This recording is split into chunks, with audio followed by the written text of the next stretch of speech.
এটা যশোর আরিফপুর গান্ধীবাড়ি মাদ্রাসা নতুন set up করা হলো 7 স্টেজ মেশিন আরও ইউভি টিডিএস কন্ট্রোল 7 স্টেজ।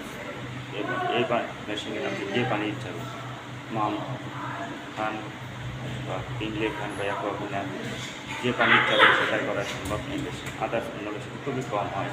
এই 7 স্টেজ মেশিনগুলো খুবই এবং মেশিনগুলো খুব চলছে বাংলাদেশ বিভিন্ন স্থানে মাদ্রাসা স্কুল কলেজ বাসাবাড়ি সব জায়গায় চলছে। আশা করি ভালো চললে সবাই বলবেন।